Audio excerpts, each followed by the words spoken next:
Was that frustrating but somewhat encouraging at the same time? I mean, I thought we played a pretty good game. I mean, when you look at the grade A chances, there's no. I mean, I don't have numbers in front of me, but I guarantee you we hit 25 tonight for sure, maybe 30. So, you know, we were obviously very positive with the players in terms of how we played tonight. Thought we deserved better, but at the end of the day, we're down 2-0. So I do think it's something to build on in terms of how we played tonight. Encouraging that we got 3 goals by Forsberg, who's been dominant, in my opinion, in the first 2 games. And we just got to worry about Monday night now and come and play our best game. I would think that if we played like tonight, Monday night, we'll get a different result. Talked about forecheck, neutral zone regroup, face-up. Seemed like all of those things were improved tonight. Even I think maybe there were some shifts where you had the zone time and didn't get the chances, but even those shifts, you're at least exacting a little bit of a toll on them. Well, I think that one of the things you want to do in O-zone play is wear them down defensively, make them defend. And, Forsberg, in his last 878 shots from the outside, has not let a goal in. That's a long time.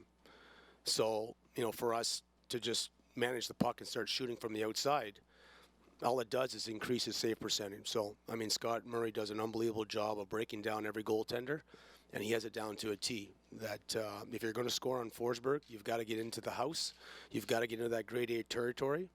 So if that means we got to take a 45-second shift and just cycle a puck, there's no use giving the puck back to him so he can increase his save percentage, get a face-off, or, take a bad shot and they turn and go the other way.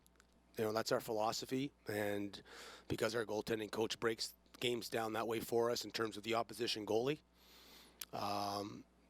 so at the end of the day, you're going to get lucky once in a while, but, I mean, those are pretty staggering numbers when you think about that kid who struggled the first half of the year, but it's been very, very good since January and 7-0 in the playoffs, that he has not let a perimeter shot in from outside the house.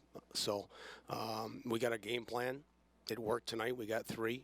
Could have had 7 or 8, in my opinion, but unfortunately, they got 4 or 5, I guess, with the empty netter. So, but it's encouraging that we know we can play with them, and I thought we were the faster team tonight.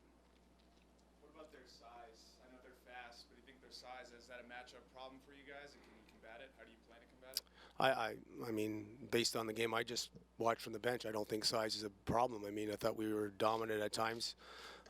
Unfortunately, that second period, they had 3 scoring chances, and they scored on 2 of them. And then, what I felt was I just watched it on video, absolutely terrible call on Stanton. It wasn't even it was a late reaction. I don't even think Rank seen the hit. It wasn't to the head. The kid dives. Next thing you know, he's scoring the game winner. So to me, that's not only a game changer, that's a series changer. So it's unfortunate, but that's a bad break for our for us as a team that kind of call is being made in the playoffs.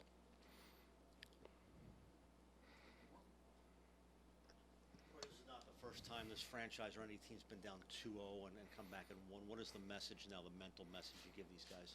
Well, I just gave them a pretty good example that I was part of 6 years ago. We lost the first 2 games at home, went into Texas. Actually, we're down 2-0 after the first period in Texas. Last time I checked, I got a Calder Cup ring at home. So that was the message to our team. Obviously, Brian Helmer, Chris Bork, our staff were part of that. And that was the reminder. So if anybody in the room feels that they're not ready to play Monday night or not think or believe that they can come back, then we'll make the appropriate changes. But I do believe nobody in our room is like that, because there was no quitting the team at 4-1. Made it 4-3 and had some significant chances there to tie it up. And unfortunately, it wasn't in the cards. Sure, they came out tonight. They were a lot more physical than they were in Game 1. Was that something you anticipated, or was that something that you wanted to set the tone and be more physical tonight? Are we talking about our team being more physical or them? I thought they were more physical tonight, but did you want to be the more physical team tonight? I don't know. I don't think physicality was a problem tonight. I mean, I thought our forecheck was excellent. It was one of the components we wanted to make a difference in the game tonight. You got to realize too, when you don't have the puck a lot, That means you got to be physical. And I just didn't feel that offensively they had the puck a ton tonight. I mean, certainly we didn't dominate for 60 minutes. It's impossible to dominate a hockey game. But in saying that, when you don't have the puck, you've got to somehow try and get it back. So that increases the physicality.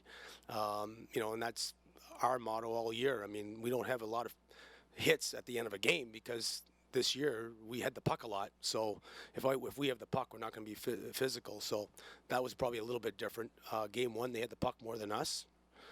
Tonight we had the puck a lot more than them, and they were playing physical to get it back. So that's probably the difference in the game one and game two that you're seeing upstairs. Okay, thank you.